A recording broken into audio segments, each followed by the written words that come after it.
تو بہرحال حکومت پہلے بھی ایسے وعدے کرتی تھی، لیکن وہ وعدے زبانی تھے، اب وعدہ تحریر میں آ گیا۔ پہلے وعدے دستوری نہیں تھے، اب یہ وعدے دستوری ہو گئے ہیں۔ پہلے آئین کی بیس پر ان کو پریشرائز نہیں کیا جا سکتا تھا، اب آئین کی بیس پر ان کو پریشرائز کیا جا سکتا ہے کہ بھائی آئین میں یہ چیز موجود ہے، دستور کا یہ حصہ بن چکا ہے، رائٹنگ میں یہ چیز آ چکی ہے، پورے اسمبلی کے فلور پر اتفاق رائے سے اس کو عملی جامہ پہنایا جا چکا ہے، اس کی توثیق ہو چکی ہے، تو اب یہ ہو سکتا ہے۔ اب پہلی چیز جو ہے، سود کے خاتمے کا اعلان ہوا کہ جنوری 2028 میں ملک کو سود سے پاک کر دیا جائے گا، سود کا خاتمہ کیا جائے گا۔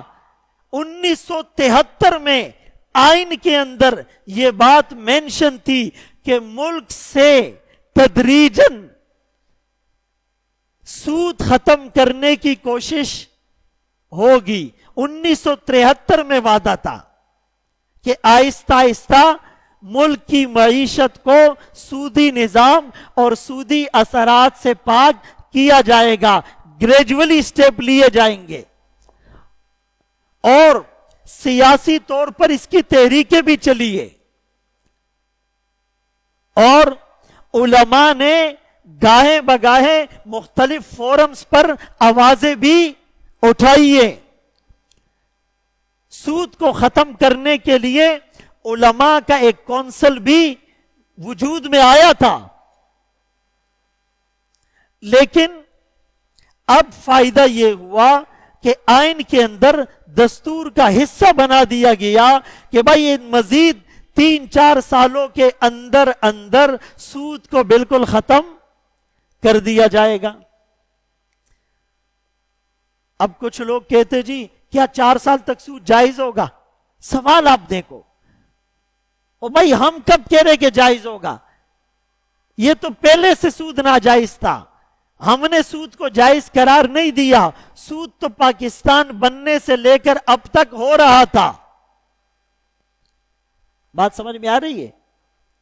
ہم نے صرف علماء نے اتنی کوشش کی کہ کسی طرح اس کو آئین کا حصہ بنا دیا گیا کہ بھائی ٹھیک ہے، تم کہتے ہو ہمیں 3 سال کا عرصہ دو، کاروباری لوگوں کو سمجھانے میں ٹائم لگے گا، IMF سے کیے گئے معاہدوں کو پایہ تکمیل تک پہنچانے میں ٹائم لگے گا، ورلڈ بینک سے جان چھڑانے میں ٹائم لگے گا، فائنینس کے اداروں سے ڈیل کرنے میں ٹائم لگے گا، ایک متبادل آلٹرنیٹو سسٹم ڈیزائن کرنے میں ٹائم لگے گا۔ اگر تم کہتے ہو 3 سال دے دو ٹھیک ہے۔ ایک آدمی نے کہا کہ جی فوراً کیوں نہیں ختم کیا؟ تو کسی نے کہا کہ علماء کی کوششوں سے، جس میں سب کا حصہ ہے، الحمدللہ بہت سی پارٹی والوں نے اس میں کوشش کی، تو کہا علماء کی کوششوں سے یہ مؤجل ہو گیا ہے۔ مؤجل جانتے ہو؟ جب نکاح ہوتا ہے نا تو مہر کے خانے میں لکھتے معجل عین سے کہ جلدی ادا کرو، اور واو سے مؤجل ہوتا ہے ان دا طلب کہ جب مانگیں گے تو دیں گے۔ تو کہا ہم نے مؤجل کر دیا ہے، تم مؤجل کر سکتے ہو تو کرو۔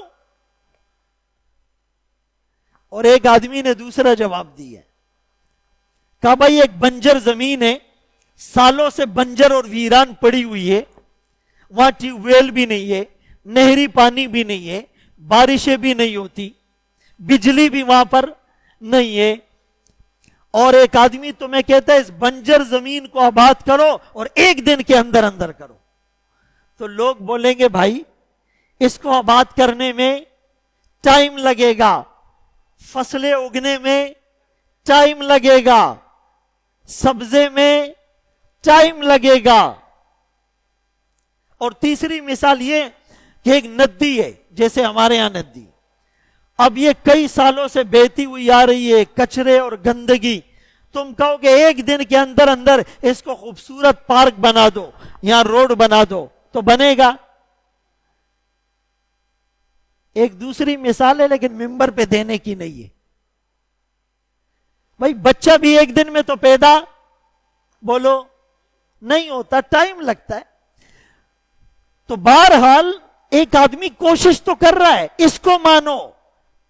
بہرحال عرض کرنے کا مقصد یہ ہے کہ الحمدللہ اب یہ بات آئین کا حصہ بن چکی ہے کہ جنوری 2028 سے ملک سود کی لعنت سے چھٹکارا پا لے گا انشاءاللہ، اور اس پر الحمدللہ بھی کہو اور اس پر ماشاءاللہ بھی کہو۔